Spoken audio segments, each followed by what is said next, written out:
Hi.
Hi.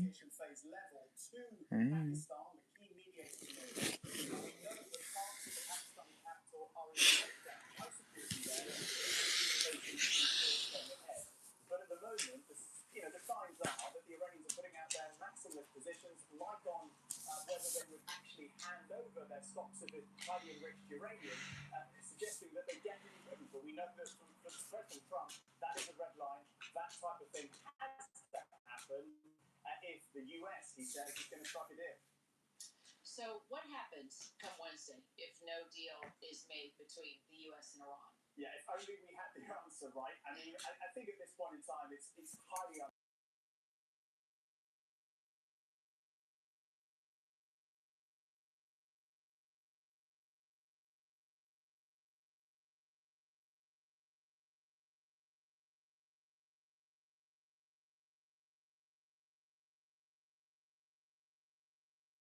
That tells me that someone gave very detailed information as to the alleged sexual relationship between David and Celeste, when it started, what kind of fallout or argument they might have had, how David might have articulated how this could affect his career, his profession, his money. There's a lot of details that come into these allegations and many of the underlying facts. Someone must have said something because we've been waiting this long since, I think, early September when we first heard about Celeste's body inside of a car that was registered to David. They don't have a long Hey, run but on the hi, to try to pull apart this case. hi, Karma. Hi, Snuggums, Bookums. Hey, Snuggums. The prosecution and the government are showing a lot of their hands here and what they might have going forward. And Alex, what are we hearing from the victim's family? Well, the victim's family, they say that they are going to be out here outside of court in a couple of hours when they see him in court for the arraignment. But they say that their daughter, her father, saying, "Thank God, finally there is justice in this." That an arrest was made last Thursday, and now this.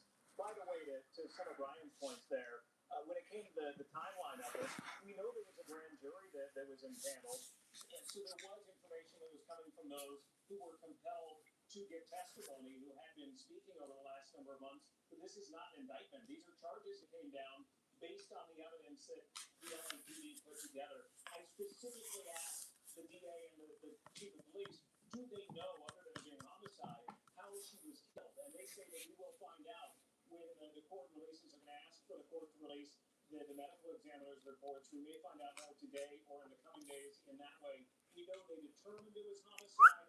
They had a rough time doing it based on the condition of her body, dismembered. It had been clearly in that front of the test for a number of weeks or months. They say last time she had been seen alive was April of 2025. She was found in September of 2025. It had been a very long time. So they say that they do believe they know how she was murdered. Story is heartbreaking all around. Alex Stone, Brian Buckmeyer, thank you both. Well, it's another horrific story. This one out of Louisiana. 8 children are dead in what authorities are calling a domestic disturbance. Police say the children were found fatally shot at a home in Shreveport. The oldest victim, just 11 years old. The youngest, 3. Officers said the suspect was shot and killed after a police chase and that he was the father of 7 of the children who died. Shreveport officials holding a news conference today saying they've met with the devastated family. This is a difficult process. And at this point, what they are trying to do is to wrap their mind around what has occurred in their family. How do they navigate through this? Amanda Garcia is the latest for us. Here, this is what police say that this was a domestic violence incident that spanned across multiple homes. And they say that early Sunday morning, 31-year-old Shamar Elkins shot and killed 8 children, Kira, 7 of his own, all between the ages of 3 and 11 years old. The mother of the children and another woman also injured in the incident. Police say that another child was injured jumping off the roof while trying to get away. At one point, a woman called police to report that Elkins had fled the scene with some of the children. Police now tell us that Elkins led officers on a police chase and was killed. An Army official telling ABC News Shamar Elkins served in the Louisiana Army National Guard for 7 years and that he left the Army as a private in 2020 and that he was not deployed here. But still in the middle of all this is the city of Shreveport that is reeling from this, asking how this could happen in their community. And of course, prayers are coming in from all over the world on this. Armando, thank you. Well, the grandson of the infamous mob boss, John Gotti, is heading to prison for what prosecutors call a $1 million COVID relief fraud scam. Carmine Agnello was sentenced to 15 months behind bars after pleading guilty. He's also been ordered to pay $1.2 million in restitution to the Small Business Administration. Prosecutors say he fraudulently received SBA loans during the pandemic, and then he diverted the money for his own personal use. It's not just you. It's freezing out there. If you're in the Northeast, you're actually dealing with freezing alerts and severe weather. Meteorologist Jeff Smith from our ABC station, WABC in New York, has more for us. Sure, it was a chilly one this morning across parts of the Ohio Valley and Northeast. Even colder by tomorrow morning, we have widespread freeze warnings in Ohio, all the way to the suburbs of New York City, all the way down to Roanoke, Virginia. Frost advisories extend all the way down to Raleigh, Durham. The problem is the growing season has begun in all of these areas, in many cases, for a couple of weeks. So a lot of sensitive plants out there, you want to protect those from coming up overnight tonight or early tomorrow morning. There could be some record lows in these circuit cities here. To the dates, well down to 20 down near the freezing mark along the I-95 corridor. It's a short-lived cold blast, though, and I think we start warming things up significantly even tomorrow. Minneapolis up to 72, St. Louis up to 82. That takes about a day longer to get to the East Coast. It may take until Thursday to get above average in New York City up to about 66, but by Wednesday, 75 in D.C., 83 in a place like Raleigh. Another thing that we're keeping a close eye on, fire weather. Low humidity, strong gusty winds, the combination of those two make for the spread of wildfire. And you add into that the fact we have an ongoing severe drought in parts of Georgia and Florida. That's why we have some red flag warnings there. And also extending from Colorado up to Minnesota. Humidity could be down to 5%, wind gusting up to about 40 miles per hour, exacerbating the possibility of the spread of some wildfires there. We have rain and mountain snow, which is good news. Moving on to the west coast, could be upwards of 2 feet of snow in parts of the Sierra, maybe some winds gusting 80 to 90 miles per hour near the mountain passes. The problem is that storm heads into the central part of the country by the middle part of the week, gathering some bulk moisture by Thursday and Friday. We could be dealing with severe weather from Texas all the way up to Iowa. Sure. All right, Jeff, thank you. Well, Pope Leo is heading into the final stretch of his first trip to Africa as the pontiff. Over 100,000 people gathering for this outdoor mass in Angola. The Pope delivering a message of hope for his home worshippers there that they can be blessed with a peaceful future. Tomorrow he's going to head to Equatorial Guinea for the final stop of his 11-day tour. Straight ahead, all-you-can-eat shrimp and the bottom line. Red Lobster is making another change for real-in West Coast. Black actor Artemis is a historic episode. Why is that the basic budget cuts? Bill Nye, the science guy, on why this is an insult to our astronauts.